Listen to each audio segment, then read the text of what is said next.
A very good morning to you. Thank you very much for joining us here on KBC Channel 1. You are in time for BizCheck. Now, over the next 2 hours, we shall be having conversations.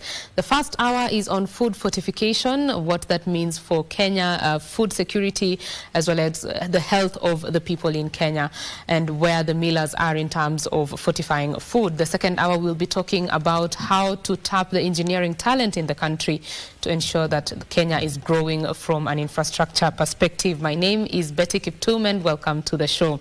Now, we get into that first conversation on matters food fortification, and I have quite the panel here with me.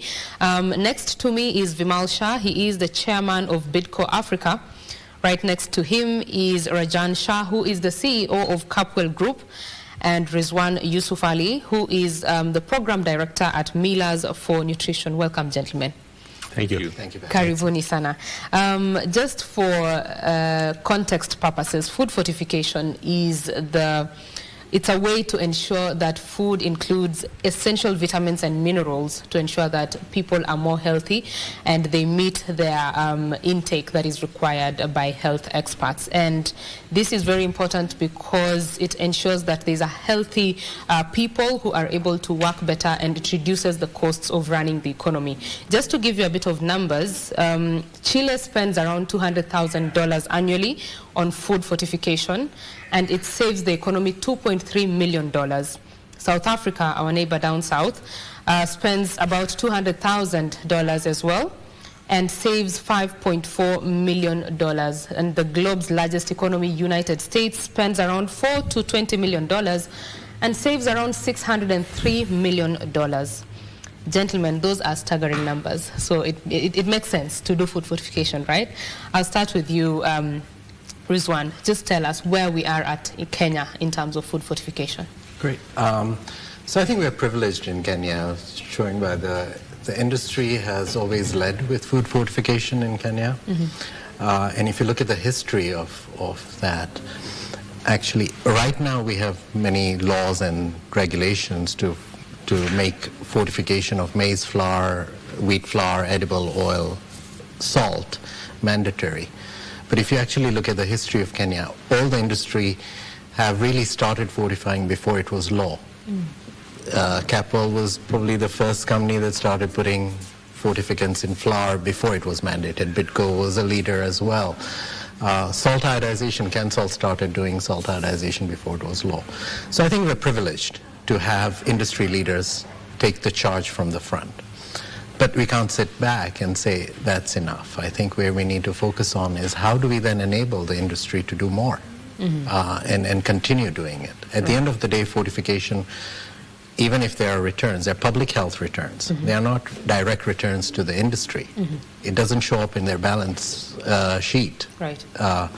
So I think we need to do more work towards creating a more enabling environment for the industry to continue to do that. Okay. Let me come to you, Vimal. He has talked about these benefits being more to the public than millers such as yourselves, the manufacturing industry. What would you want to see differently? I don't think we would want to do anything differently. I think fortifying is something we started way back in 2002, that's 23 years ago. And we started it on a voluntary basis, and it wasn't a requirement, it wasn't a national law. And frankly, what happened was the consumers didn't value it and said, look, if it's with vitamins or without vitamins, doesn't make a difference to me. And frankly, nobody pays an extra price because you're fortified, right? So in reality, it is an added cost. But we did it as not part of compliance, but as a part of saying our social responsibility to say, ini wajib wetu, you know, in that sense that we need to make sure we do this because vitamin A and D is what we add to it. Vitamin E in edible oils and fats is already there. So I don't think we do anything differently. The only thing is that because of these deficiencies, we need to get rid of the issues around two problems we have in Kenya is malnutrition and undernutrition. I think undernutrition is where people lack food and don't have anything to eat. But malnutrition is where what they're eating does not contain the stuff that they need, and therefore it's processed. So I guess fortifying is a way of saying add back and give it to people without them taking a pill or a vitamin A or D medicine. So as long as they're doing it as a part of their process, there's no problem. So I don't think we do it differently. I would just say, fine, go up and make sure we get rid of these problems of vitamin A and D deficiency. And according to data, 18% of children under 5 are stunted, and 60% of women are iron deficient in Kenya. That is just a bit of a snippet of the statistics. So there is still need for more consumption of foods that are fortified. What is your story, Rejan? I think I'll just, thanks Betty for having us here. I'll just echo on what Vimal said. This has to be a joint effort by private sector and public sector. And what we have also done as the private sector, as Capital, is first went in voluntary into this fortification in the maize flour business. And it just came as by accident. I was just traveling to South Africa, and this was in the year 2000. And when I saw some mills there already doing fortification, and at that time Kenya had no fortification of flours, I came back here and I said, look, let's start looking at it. Working with certain institutions at that time, like the Micronutrient Initiative, we got into doing voluntary fortification, primarily kind of looking at which are those micronutrients that bring that what you call micronutrient poverty. And one thing to understand is that this is cutting across the whole populace. I mean, the nutrient deficiency, it's just not confined to only a certain segment of the population, which is probably who has affordability issues. So I think from the point of the need for this is going to kind of play a major role. It's going to also reduce our health bills if we have a population which is more healthier.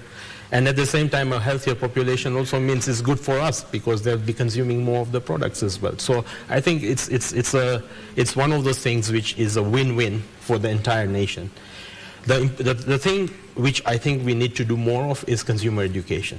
That's the part where we need to continuously sustain, and that will require effort both from the government as well as the private sector. There are, I do remember when we started this fortification, there were a lot of myths or taboo around fortification, that these micronutrients are going to bring some kind of issues like infertility, and all of this were myths. And it requires strong consumer education to kind of get people out of these myths as well. 25 years down the line, I think we still probably have to do that education. And if we do that, then the consumers will embrace this and will value this fortification, and it will demand for that from the private sector. It's interesting, you mentioned, Vimal mentioned that some people just go and they don't pay an extra price for fortification. We've seen very many advertisements from millers such as yourselves, and you say this product is fortified. But I don't think a lot of Kenyans understand the true importance of that fortification to their health. I'd like to throw this one to you, Rizwan. Just tell us why it's important to take food that is fortified. And what does this even mean, fortified food? What does that mean? Yeah, thanks, Betty. I mean, the concept of fortification is really very simple. There are certain nutrients that the body needs, things like iron that improves your productivity throughout your life cycle. Vitamin A improves immunity, but it also prevents blindness. Folate deficiency could result in mothers giving high chance of them giving birth to babies with neural tube defects. When you see this, it's quite jarring. The solution is you don't need a lot of this. You need very small quantities of what we call essential nutrients in the food. Fortification tries to do that is we identify foods that are on our plates on a daily basis. You know, your flour, your edible oil, your salt, your sugar, rice. And they're wide reach. Everybody consumes it. So an easy solution is to put those nutrients in that. The thing is, they're not visible to the consumer.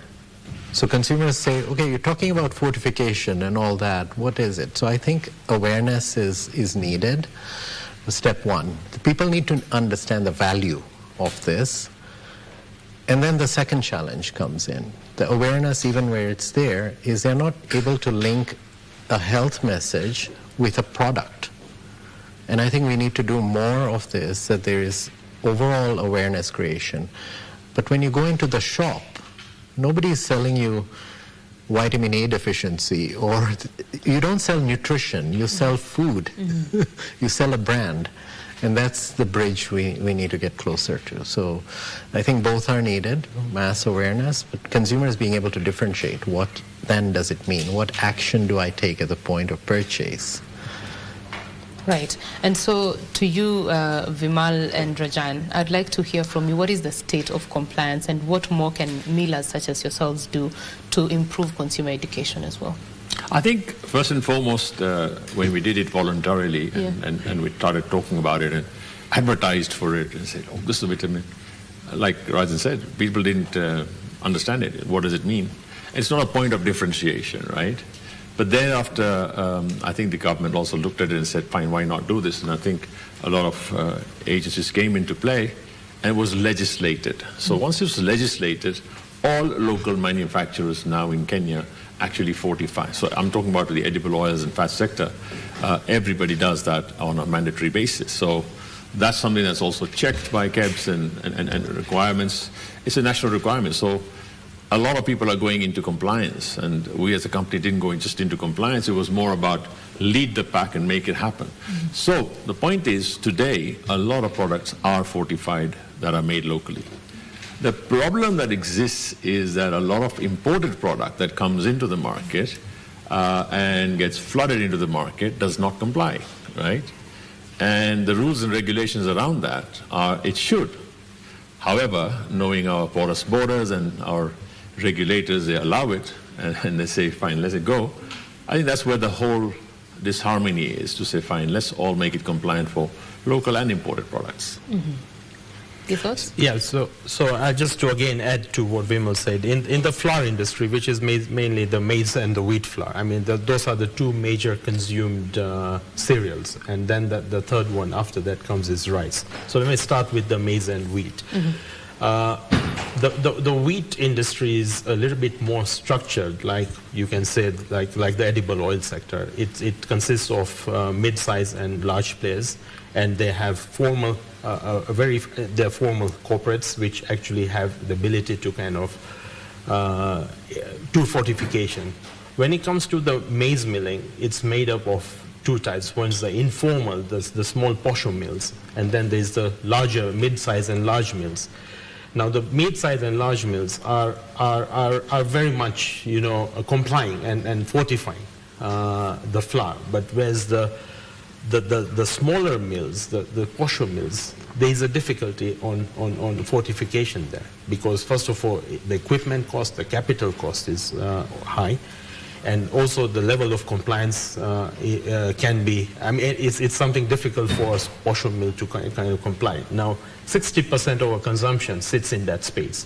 So how do we now ensure that there's a level of compliance and those small millers are able to do that? I think there's a lot of work to be done there if we want to kind of make sure that every maize flour consumed by any consumer has been fortified.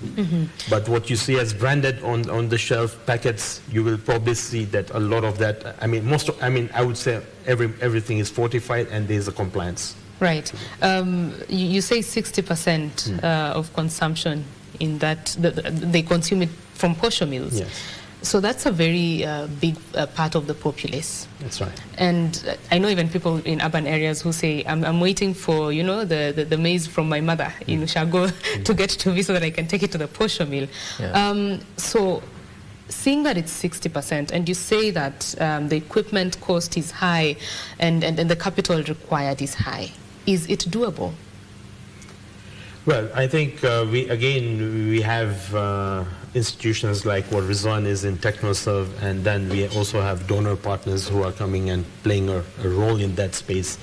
It definitely is a journey that has started, but I think we have also seen from other countries, I mean, maybe Zambia and other places, that it will require a higher level of kind of, first of all, acceptance from that industry players that, look, this is actually going to be good for the consumer. it's very difficult right now to monitor from a regulatory point of view where this flour is going. It's probably not tested. It doesn't sit in any brands. They probably don't even carry a KBC mark. So whilst I would say it's difficult, I think we need to put our minds to it to make it possible. If we want to achieve our objective that some of the main staples consumed are actually being fortified. I'll give you another example. I mean, the rice is now more high, it's growing in terms of consumption. We've seen almost a fourfold increase in rice consumption in the last 10 years. The population is moving more from maize into rice. So as Caprol, I mean, again, with same journey that we started in 2000, voluntary fortification. Rice is not mandatory to be fortified. But last year, we actually started rice fortification.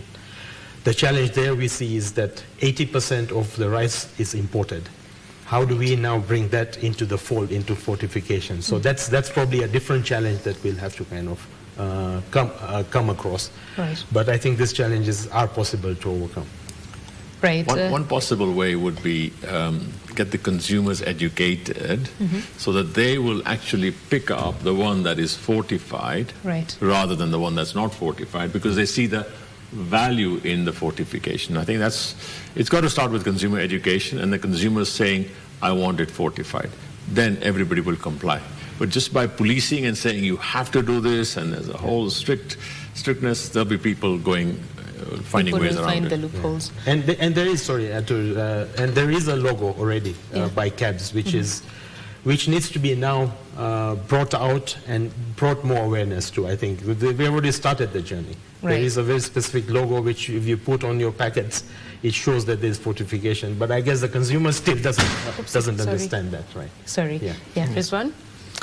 Yeah, I mean, all the challenges highlighted are real. So the technicality of just adding these micronutrients into flour, you can do it at a posho mill. Okay. That's not where the problem is. And I think, but you have to understand it broader than that. So it's like businesses respond to what their market wants. So I think that's the starting point, right? So if there is appreciation and recognition of any value addition you're doing to your product, large, small businesses will respond to that. So there is still a lot of work. One direction is it's not so easy because it's not just, we have hundreds and thousands of posho mills in the country that accumulate about 50 to 60%. It's very seasonal as well of the maize market. So it's not just about the mill, but you need a distribution system for the premix to get out to them. We have to locate them. Where are they? Are they operating all the time? But start with their communities, that awareness and all that. And then slowly, there are also organizations that are looking at more innovations around that. So there's one of our partners is Sanku, for example. They're saying, okay, what else do these mills need? If they need bags, then while we're supplying the bags, we'll supply the premix and all that. But it's a longer journey. The large industry is very quick to respond to regulation, and they'll say, we can do this. And they've proven to us they've done it in the absence of regulation. Right. It's because they know what the value is. Yeah. Other strategy is, to Rajan's point, is we can't, food fortification, if you compare to all the other countries in the world where they have actually seen a reduction in micronutrient deficiency, there is no one silver bullet. You need to reach through these nutrients through multiple products. So we have to increasingly consider, yes, there is a saturation point. This is how much maize meal is consumed. This is how much you can fortify. But if you're seeing a pattern, rice is being consumed, wheat flour is being consumed, bread is being consumed everywhere. We need to fortify more products. And that just increases your chances of getting to the individual that you need to. And all the countries that have been successful in this have had multiple solutions to reaching food fortification. That's when you see an overall health impact. And it's not only about fortification, it's about promoting good diets, your water and sanitation has to work and all that. So when we say addressing malnutrition in the country, it's not one silver bullet, it's not one solution that's going to work. You quoted a number, stunting rates in Kenya, 18%. There is a silver lining to it. Okay. 10 years ago, that stunting rate was at 26%. So Kenya to achieve a stunting reduction from 26 to 18 is an indicator to us that some things are working. We can't identify what exactly it is, but it's a collective that is working. So we need to do more now. We need to get to more strategies, more food vehicles, and not make it more complex than we can. So some of the smaller programs in maize fortification have worked where there is heavy level of funding. Premix is subsidized, equipment is subsidized, somebody is watching over the mill to make sure that they add it. And technically you can prove that that will have an impact. Food is fortified, more food is consumed, that is fortified. Is it sustainable? So I think that's where we need to do more. But it's not an easy fix. The small sector, the fragmented industry is a very difficult fix. And we need longer term strategies for that and not wait for that to work, try other things as well. Right, do many things at the same time, see what works. Yeah. I'd like to hear from you as millers. What would you like the government to do? What challenges do you face, especially in terms of food fortification? And then what can the government do to make this easier, better, and have more reach? I think, okay, so in terms of from the milling industry, I think what we are trying to actually ensure is that there's a level playing field created, that at least there's compliance. Because if that compliance is there across, at least for the formal millers, we can say, whilst we are still dealing with the informal sector, that's going to go a long way. As I say, this is actually a cost. And then improve the awareness. I mean, that's again a joint effort which needs to be put in by private sector and government. But definitely government needs to come in to bring more awareness to the benefits of fortification. If we can self-regulate ourselves, that's the best option, rather than to be regulated and to actually be legislated. But as we know, it's always difficult in this to self-regulate, but I think there is, over time, we will probably achieve and get to that as an industry as well. In terms of to improve on the cost, we have to find ways of how can we kind of bring more of that, the fortificant production into the country, the blending part, the being able to even make the primary product if we have enough volume. Should we encourage more of that investment in the fortificant to be produced here? And that would then bring the cost of the fortification down as well. Those are a few things that I think can at least start helping us. Right. Vimal, thoughts on that?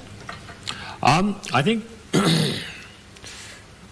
we're all interdependent, right?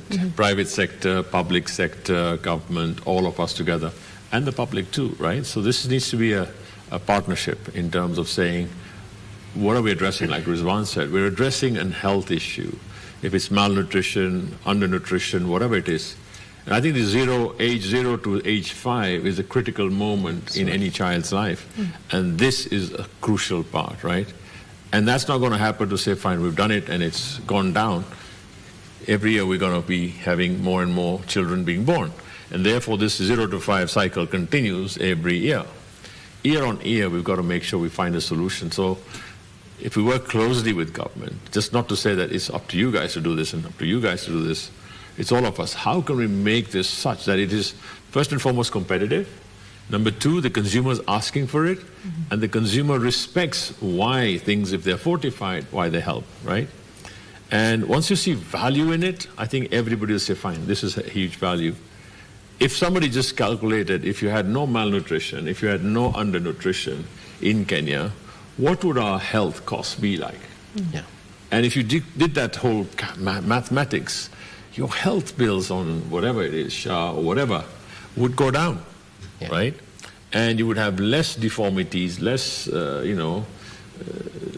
skin issues, less bone problems with vitamin D, and a lot of that. Although we say we're in the sun, but a lot of people are not getting enough sun because of vitamin D deficiencies.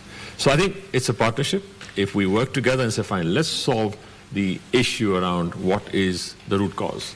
Now, traditionally, we've been relying on donors, and I think this whole donor dependency should cease and end to say, guys, come on, let's become self-sufficient in this. Like Rajan said, if you had production facilities, encourage that. If it's government-led, let them do that and say, fine, we give this for free to all the millers and say, fine, here we are. So whatever it needs, I think we don't have solutions tonight, but it's like if we sat down around a table and said public, private, people, government partnership and say, fine, let's solve this problem, we can go a long way. And I think this is where industry and government and regulators all need to come together and say, fine, let's do it. By self-regulation, you mean everybody regulating themselves. And obviously, anybody who's non-compliant is shown to be non-compliant, and therefore they become the consumer's less favorite. You know, because ultimately, the deciding factor is the consumer, right? And I think this can be done. But then what we got to understand is what problem are we solving? If the problem is malnutrition, undernutrition, let's handle that and let's sort it out. Otherwise, you just say it's just fortification. Fortification for the sake of fortification. You know, if you over-fortify, it's not good at all. Right? It doesn't need to change the taste and all that stuff. It doesn't. And therefore, it's doing the right thing. Doing the right thing. There was a time when there was sugar that was laced with mercury and something happened and it got to the market.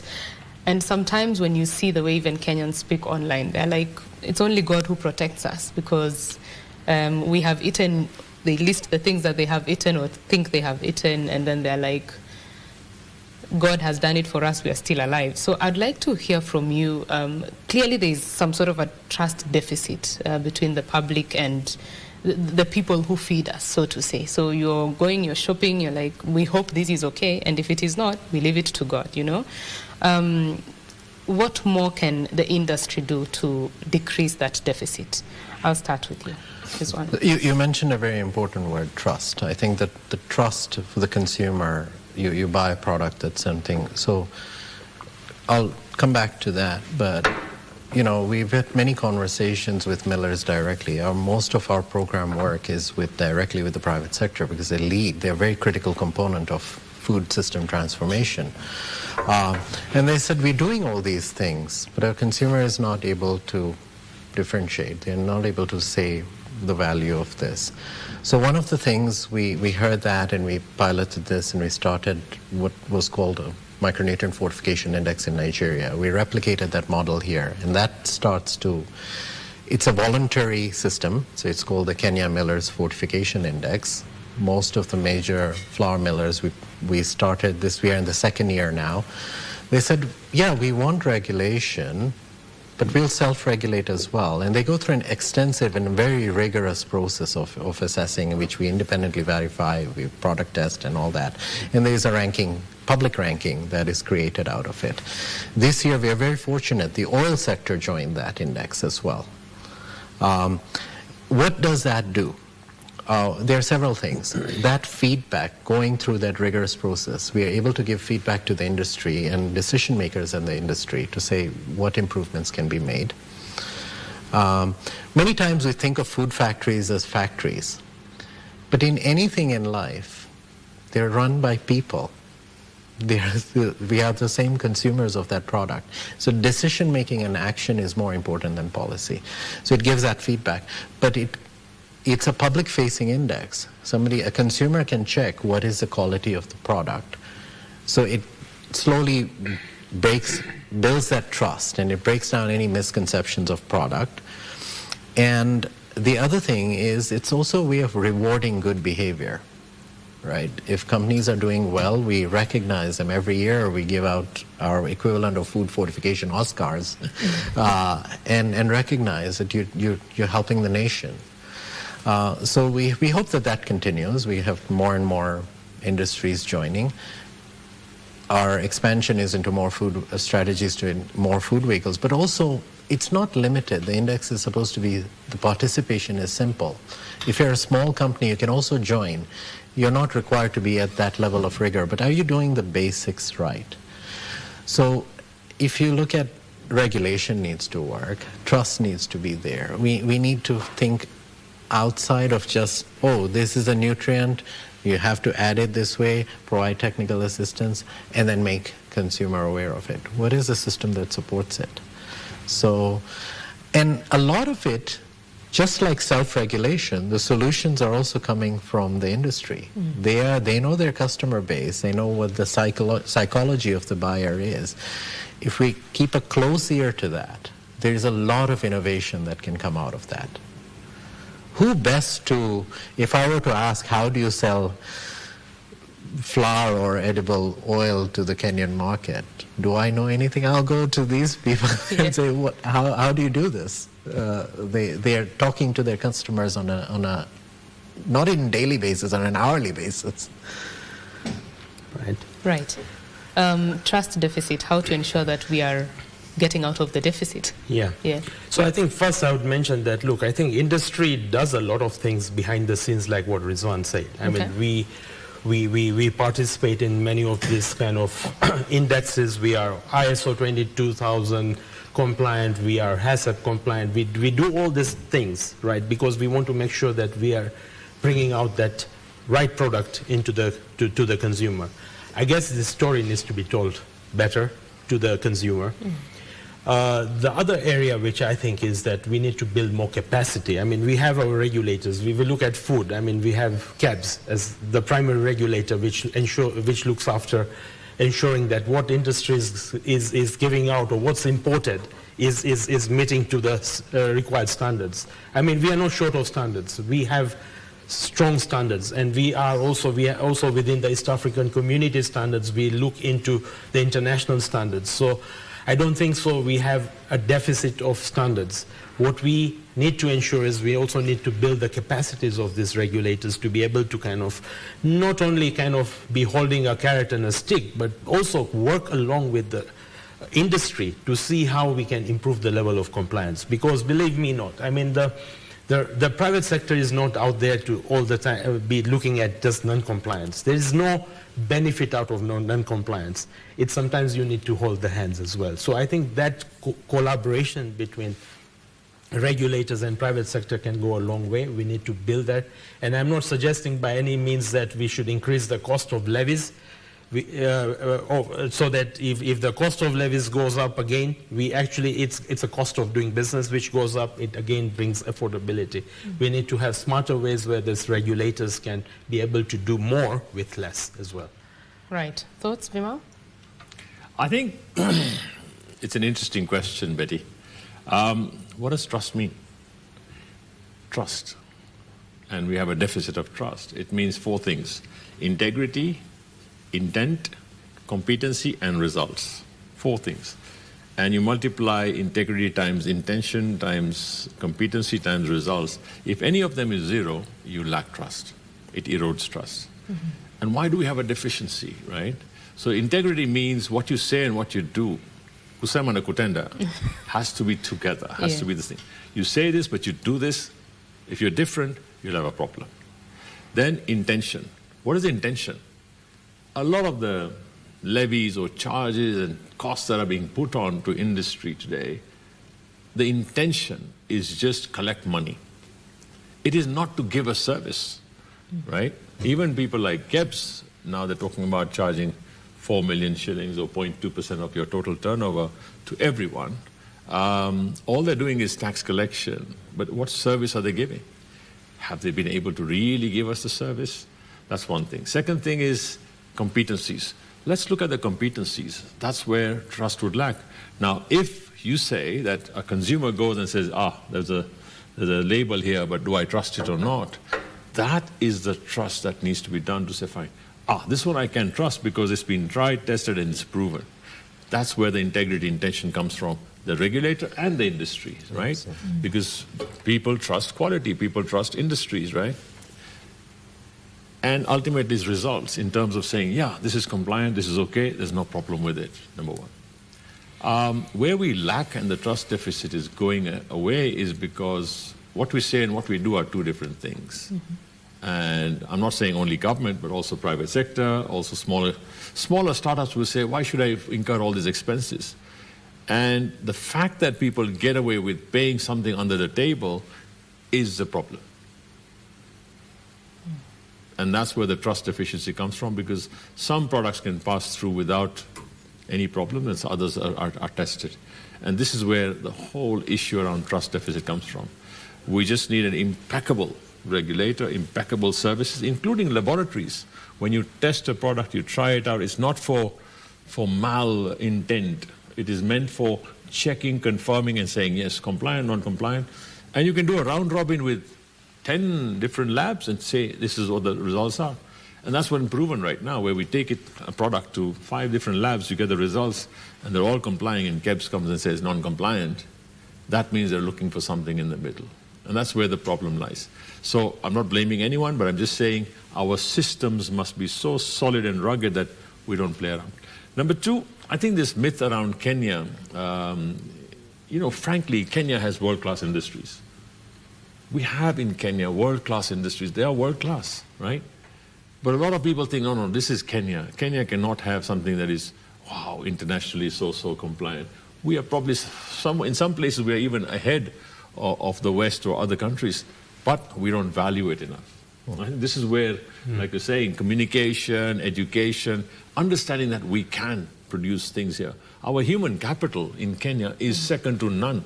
They're the best. But we don't value them because, we're in Kenya, that's my label. They cannot be world class. And there are people who are doing that. So I'm just saying this is where we need to identify and say, fine, put them in that. That's why the label was put in to say, fine, put this label on top. If that label is applied, this is absolutely been tested, checked, and is certified.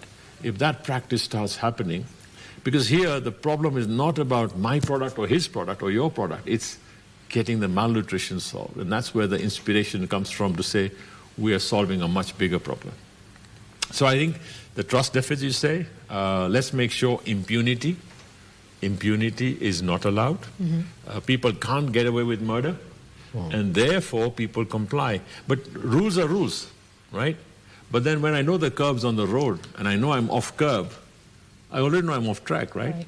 But you know what? There's no consequence to that. I can drive off the curbs and it's okay, and nobody's going to check me and it's okay. I pay a bit of things here and there. That's the impunity we want to stop. And if we can do that, whether it's by people's will, whether it's by, government will, it can be done. It's not rocket science. Right, it indeed can be done. You said that we are not short of standards in this country. Oh, yes. Yeah? You're watching the news and you know that a KEBS mark means something. And then you see that there are thousands of stickers that were found that are not legitimate, and they probably have gone to products that are already in the market. Such things are part of what erodes trust among the public. So there is a part that Kenyans have to play to make sure that the systems are working, right? Yeah. Thoughts on that? Absolutely. But I think there's one more thing, right? Right now you get a lot of product that comes from China, and they've all got the KEBS mark on it. Okay. It's been printed overseas and it's not been checked. So I'm just saying, is that a regulation that we say, they're just collecting fees out of it? Or is that really being checked and tested? And from other countries, they just print the KEBS mark and it's sold in the market. Nobody cares.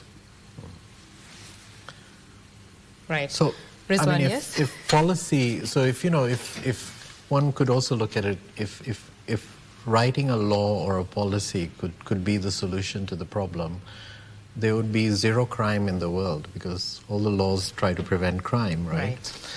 But the other thing I really liked how Vimal put it is that integrity and trust is not at an individual mill level as well.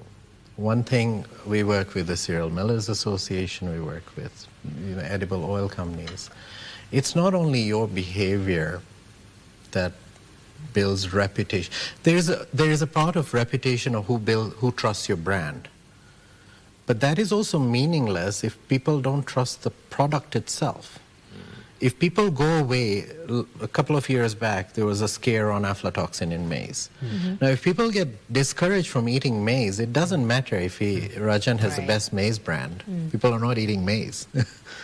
So there is something that the industry and government and everybody needs, all the partners need to understand that this is a basic food item and we should make sure that that is promoted. I'll use another analogy. Kenyan roads. It doesn't matter how safe a driver you are at an individual. Your collective risk of being on a Kenyan road is determined by how everybody drives. You could be very safe on the road, very cautious driver, but your risk to an insurance company will be based on the collective risk on the road. Are your roads working? Are your cars functioning? Do drivers know what they're doing? And all that. Same happens with the food industry. At the end of the day, these are non-compete issues. Food safety, food quality are non-compete issues for the industry. They all fight tooth and nail to position their brand. They'll work on that. But you can't be in the food industry where people are making, even if your competitor is doing the wrong thing, it comes back to you. For the very reason that the consumers, when it comes to that, do not see brands. They see, is this food inherently safe and good for me to eat or not? And everybody loses if the system fails. Right. And just maybe to add a different kind of angle to this. I mean, yes, compliance is important. Everyone needs, the culture is important. But I think there's a role to be played by consumer as well. Okay. I think the consumer also needs to demand what is that right? And I believe that our consumer organizations here probably are weak as well. What you see in other parts of the world are much stronger.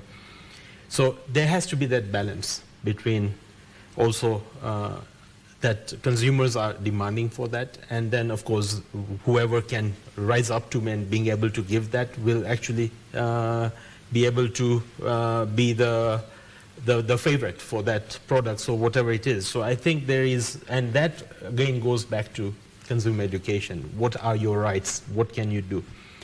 I'm not encouraging just activism, but I think knowing their rights, knowing what they should be expecting out, should also be coming out. Right.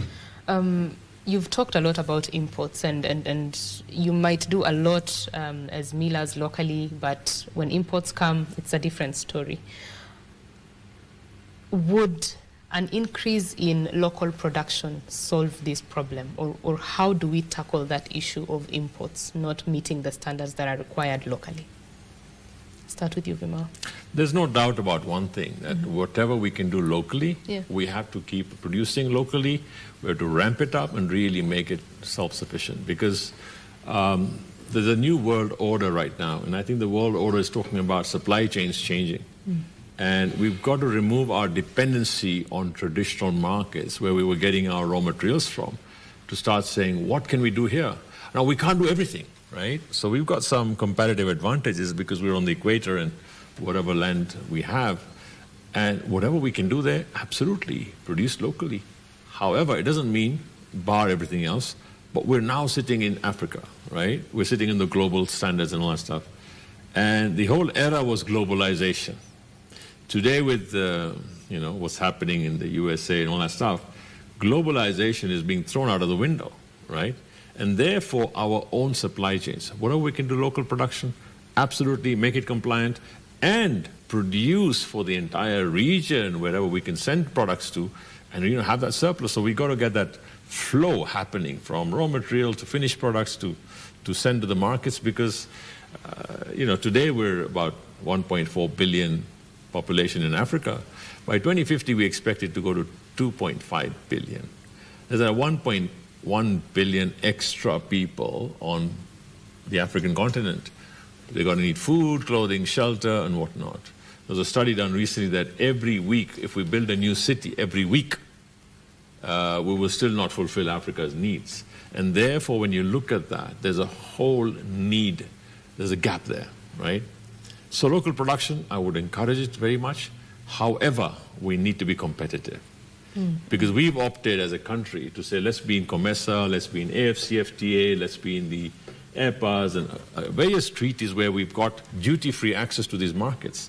However, lately what we're seeing is our local production is becoming less and less and less competitive in the local market due to our innovative parliament and ministries of finance and all of these guys putting on excise and tax and levy and whatnot, right, on products, making local production seem like it's not competitive.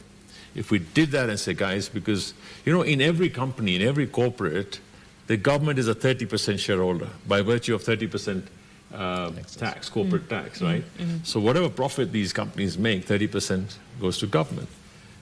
But they realize that they're putting on extra costs in the process of production, whereby we're becoming less and less competitive. Hence, you can see a lot of multinationals coming and saying, we're packing up in Kenya and we're going to Egypt. And from Egypt, they will bring in product here duty-free. And you can't do that in Kenya. And it will still be cheaper on our shelves. It will be cheaper because ultimately, the consumer may make a choice and say, I go for price. If this is cheaper, then guys, you local guys, make sure you're also competitive. So we can do local production, but it's got to be competitive local production, not expensive, right? But to say that it can be double the price, but it's local, I'll buy it, the consumer will say no. Yeah, definitely. So we need that competitiveness, and that's where our focus now should be. How do we make ourselves more competitive in local production? Because frankly, that's where the jobs come from. We need job creation there. Right, job creation, very important. Yeah, your thoughts on that? I mean, I'll just reiterate what Vimal has said. I mean, I'll just, flag some figures. Manufacturing as a percent of GDP, we have actually declined from 2012 when we were at about 12% or 12.3% of GDP. Now we are at 7.6%. The aspiration is to reach 20% of GDP by 2030. That's giving us 5 years. That means we have to double our manufacturing every year to be able to reach to that. Is that possible? It could be it could be a pipe dream. As what Vimal said, we need to have the right conditions to even move from 7.6 to 10 to 12, and those conditions are missing. Those conditions are missing. They say that the job of the government is to create an enabling environment and let things flow, let the market do what it's supposed to do. So I would like you to speak to exactly what you would want the government to do as manufacturers to improve your competitiveness, as you've said, and to even open up opportunities even for smaller companies to come into the manufacturing space. Start with you, Vimal. I think first and foremost, again, I say the one thing. What we say and what we do are two different things right now. Officially, the government policy, even KM, and the president has pronounced himself to say we want to have 20% of GDP coming from manufacturing by 2030. That's been agreed between Kenya Association of Manufacturers and the president. Has been pronounced. It's the policy. That's what we say. What we do on the other side is we eroding local competitiveness, we're eroding local production, and we're allowing duty-free, tax-free imports from wherever. And we're giving exemptions left, right, and center to political people who can make a lot of money out of that. Now, is that encouraging jobs or is that destroying jobs? Right, number one. Number two, local value added has a number of levies and taxes and all those things. In fact, make it that if you're locally manufacturing, there are no other levies and taxes, but you got corporate tax or at the end, and there's a VAT on it, right? Would they all pay, and it's accountable. So if we did that, we'd actually make local production so much more competitive, where we've got competitive advantages. I'm not saying we're going to produce a lot of other things, but we could do that here, including where we've got local raw material, we could ramp it up in a big way. So I think that's one thing. Second thing is that small scale, right? When everybody wants to start very small scale. I even said this yesterday, today, startups have a big problem in Kenya. If you want to do a startup and you're starting on as Betty and you're going to do that, first of all, 100, 200,000 shillings is going to go in licenses, which add no value. They're just going to paint your wall with a lot of licenses. They're not adding value to you, but you have to get those licenses. They're not giving you any service. It's just a license you have to get. This is what the British did. The British Raj, called the License Raj, was meant to keep locals out of production. It was meant to keep them out of active, whatever. And they kept licenses and permits so that we keep the local Africans out and we keep themselves in business. We are now resorting to that. And that's what the government's doing, or the parliament's doing, and putting in a license and a Raj and a permit and the governors and all that stuff. And everybody else says, I am here. But they don't add value. So small startups are having a problem by saying, before I even start up, I need capital to get licenses and permits. Now, before it starts off and all that stuff, compliance. In fact, make it such that for startups, until you reach a turnover of 20 million shillings per month or per annum or whatever, then you will start looking at those things. Until then, you start up and you just innovate, right? We're not doing that. So I'm just saying a lot of startups are suffering. They start up, they don't even have a market, they can't sell their product, but they have to pay X and Y, Z levies here, and they're not becoming competitive. Right. So Vimal added on regulatory and the cost of business. I'll add the other side, that predictability, tax predictability. I think that's one of our biggest challenges. He mentioned that you will have an excise tax this year, next year it might be removed, another one will be put. That predictability does not help when anyone wants to invest in manufacturing. They need predictability over a period of 5 years, 10 years. You decide today that you're giving investment allowances, tomorrow you want to remove it. People plan for 10 years, 20 years. When you have this kind of things, it actually removes that level of predictance, and that's what manufacturers don't like. So I would say that we need to bring that predictability back. We have a national tax policy. We need to operationalize it, and we need to live by it. That's what needs to happen. This one? I think the competitiveness point to me is key, but I'll put two thoughts into this. So from a fortification organization that's working with industry, cost of when you look at the cost of goods sold, and we have these data from the industry, they'll say this is what it costs to manufacture a product. Fortification would be less than 0.5%. Depends on the product. Compared to that, if you look at the maize sector, on average, the Kenyan milling sector maize capacity is working at best, 60% installed capacity. So you're losing 40% of installed, and when you turn on a mill, the energy cost and everything is the same. Now you're only producing 60% of what you said you would produce. So if Kenya Airways were to only sell 60% of its seats, it'll go bankrupt very fast, right?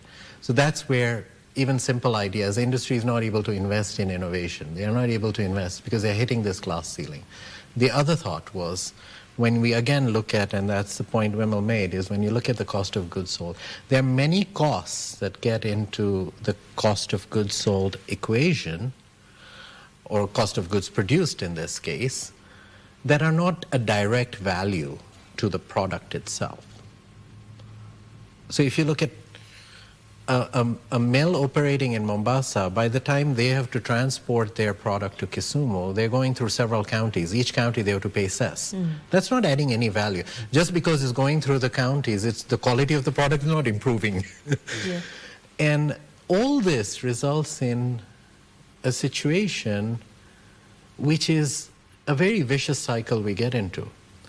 That is where people start to think, okay, at the end of the day, consumer is not saying buy. We're all proud about produce Kenya, buy Kenya, right? But if that's not, somebody is bringing in a cheaper product, they'll do that.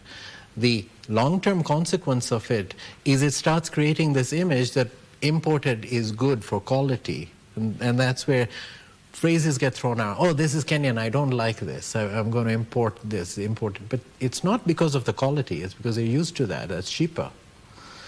So if we don't address these issues now, we don't only have a health problem in the country, we are killing the business sector.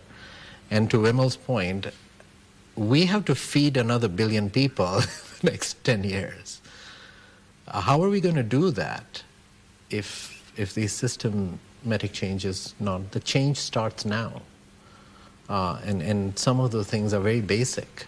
They need to be improved now, and it's quite urgent. Right, gentlemen, we are out of time. I will give each of you 1 minute, 45 seconds, if you can, to give us your closing remarks. I'll start with you, Vimal. Thank you. I think thanks for the discussion, Betty. And I think food fortification is probably a given now. You know, in our industry, it's a given that it's got to be done, and we do it out of willingness, and people need to comply with it. But at the same time, when we talk about issues that we have, or issues that can be solved, or issues that can be done with, a lot of times we become very unpopular, right? People think, oh, you're not with government, you're not with this, you're not. But we care. We care for this economy, we care for local manufacturing, we care for local consumers, and we care for our people. And therefore, we all, and I'm saying all of us, must speak truth to power to say, fine, this is what the reality is. Have a look, because if you go to a doctor and says, doctor, I'm okay. I've got no sickness, I've got no problems, but I'm just here to say, hi, doctor. The doctor cannot treat you, right? Yeah. And therefore, they need to do a diagnosis and then a prognosis and then give you the dawa or the medicine or the right treatment. And I think that's what we need to do here. We need to do it together. And I just think that we all need to sit down and say, fine, here we are, this is the issues, and then have a listening ear. And we can solve it. It is so much more possible. Today, we as Kenya are very, very attractive. And everybody wants to come and say, I want to invest in Kenya. But our conversion rate of interest versus what we are getting in is very, very low. And people run away and say, oh, hang on, there's too much bureaucracy, or somebody's asking for something, and there's all sorts of corruption all around, and people running away. We need to fix that quickly. So I just think that, yes, this food fortification is probably a given, and I think TechnoServe and all of them, we're all party to it. And I think even the small startups don't have a problem in coming in, because I think there's a plug and play. They can start doing it straight away rather than say, wait for it. So thank you. Thank you very much. Yourself? Thanks. I think food fortification is absolutely, we are proud to be part of that, because we are proud because I think we are going to make a positive impact to society. It's not about profits, it's about how we can make a real positive impact to humanity. So we need to continue in this journey. As private sector, I think we are very much for it. We need to look at ways and creative ways of consumer awareness and expand the fortification, because if we have a healthy nation, we'll have a productive nation, we'll have more consumers, we'll have more goods to sell. The whole cycle kind of just keeps on going. Right. I'm informed that I can hold you for a little bit longer, but we need to go on a break right now. When we come back, we shall still continue with these gentlemen. Do stay with us.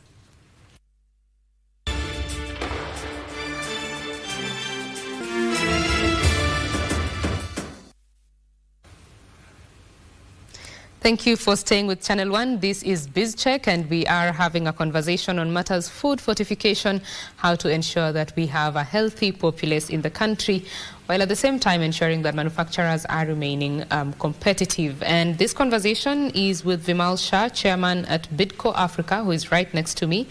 Next to him is Rajan Shah. He is the CEO of Capwell Group, and Rizwan Yusuf Ali, who is program director at Millers for Nutrition. Thank you for staying with us, gentlemen.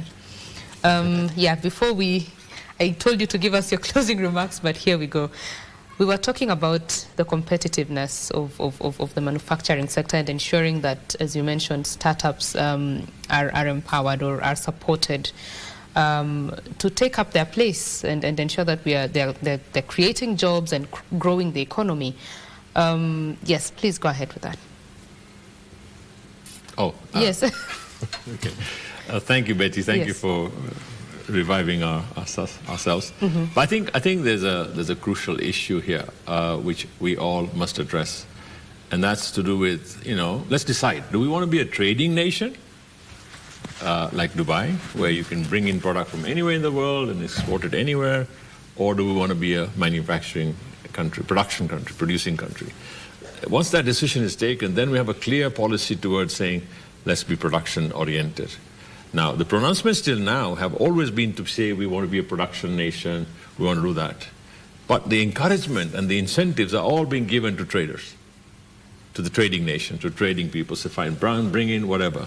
Today, even for local manufacturers here, to start exporting into the ESG markets is becoming difficult because of various issues that are around whatever regulation, and I think that's another big issue. So a lot of small startups want to start doing production, want to start doing things, whatever, but they get marred with so much more. And I think this is where we go into problem solving mode, and let's say, let's solve for startups, let's solve for these guys. When you go to people these days, they say, oh, just go into an SEZ or an EPZ and you shall be okay. Now, SEZ, EPZ is not the answer for local production, because then you cannot export to your neighboring countries. You cannot export to the rest of Africa. And people don't know about that. And that's a big issue. So I just think that our policy should be very clear, sector by sector. What are we doing? Whether it's maize, whether it's wheat, whether it's this, what are we doing there, and what's our way forward? And it's so much more possible. I think because ultimately about 700,000 to 1 million people come into the job market every year from our school system, right? Now we got to make sure we get them into gainful employment, right? The government doesn't have capacity to take them all on board, right? So we've got to create that facility somewhere else and say, fine, become entrepreneurs. Sometimes we can even say the best of human capital can be made here and then exported to the world. That's also a good item, why not? So I think there's a whole thing around food and health and all that stuff. We could solve problems like nutrition. We could solve a problem by looking at what can we do organic. You know, a lot of stuff can be done organic. I attended a recent meeting where the organic was the cow, right? Now, cow gives you milk, but milk is not the biggest benefit. The cow dung and the cow urine could be used in such a manner that it becomes your fertilizer and becomes organic. We're not doing anything there. Right. That could improve the health of so many more people. Now, I know people say that's a dirty thing to think about, but hey, those are resources that we are not utilizing. Rizwan, your thoughts on supporting startups, younger people in getting into manufacturing? Yeah, I think we discussed some heavy issues earlier on, and sometimes I have to reignite the optimist in me. So yeah, there will always be challenges and hurdles in this. So for young people, and I'll link it to the issue of, I want to bring two other dimensions to the issue of competitiveness, right? So it's competitiveness is not only in the base product. And some of the companies that we're talking to, especially in Nigeria, because the program extends there, the other way to also improve your competitiveness is to think about value addition. I think if, and especially because it's challenging for us, we're dealing with the staple food industry, so it's not about just leaving it at producing maize flour or producing wheat, but you need to think about offsetting all the challenges to do that, and then you're actually leaving the big thing, what other value addition can you do? So a lot of wheat millers in Africa are going into baking products and all that. They're going into pasta brands, into extruded puff products, snacks, and all that.